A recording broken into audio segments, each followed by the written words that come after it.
Amen. Mapapalang umaga po sa ating lahat. Tayo po ay magsisimula na sa ating gawain sa umagang ito.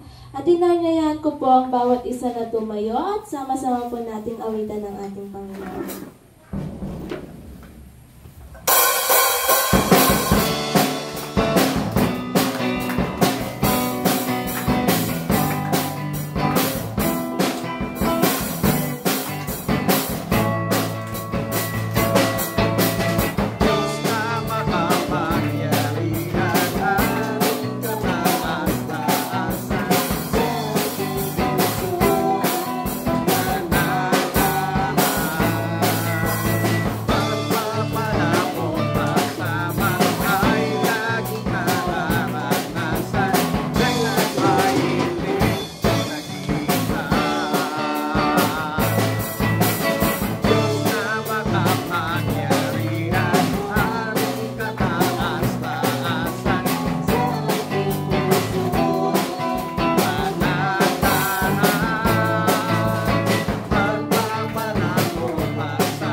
Makipagbukas po kayo sa akin sa aklat ng Philippians chapter 3 verse 7 to 11.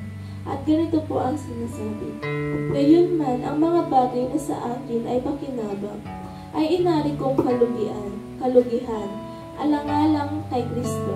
Oo nga, at lahat ng mga bagay ay inaari kong kalugihan dahil sa dakilang kagalingan ng pagkakilala kay Kristo na Panginoon ko.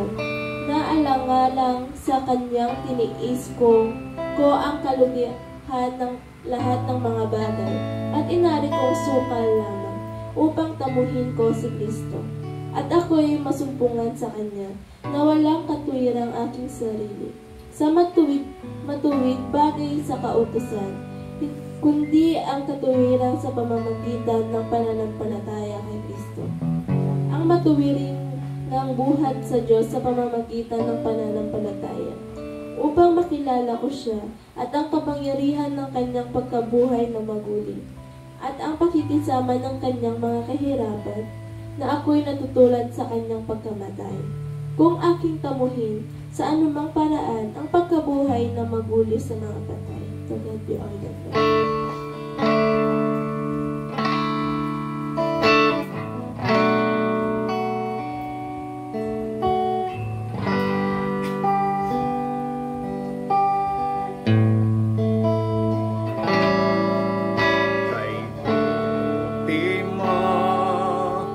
Panginoon, dakila ka sa buhay ko, sa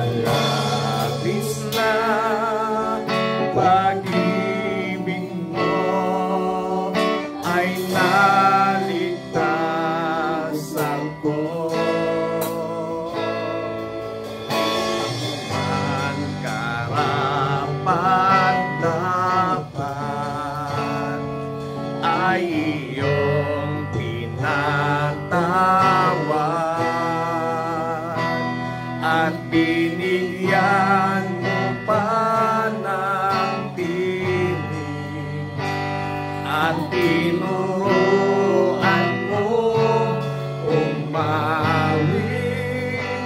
Kaya ngayon ang pusong isip ko'y isang sinasambit kay pagpipin mo, Panginoon. Nagtiwala sa buhay ko sa labis na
salamat, Panginoon, sa kabutihan mo ng bawat isa sa amin, Panginoon. Yung buhay namin, Panginoon, ay inaalay namin sa iyo dahil ikaw lamang ang Diyos na makapangyarihan at nagbibigay din ng aming mga pangangailangan sa aming buhay. Salamat sa pag-ibig mo. Salamat, Panginoon, sa lahat ng aspeto ng aming buhay. Ikaw lamang, Panginoon, ang siya namin inaasahan. Salamat po sa araw ito, yung mga magagamit na mga awit, Panginoon, pagpalain mo po sila. Magdumundin po ang aming pastor, Panginoon, pagpalain mo po siya sa kanyang lahat ng kanyang mga ginagawa. At sana po, Panginoon, i-bless mo pa ang kanyang buhay. Marami pong salamat. In Jesus' name we pray. Amen.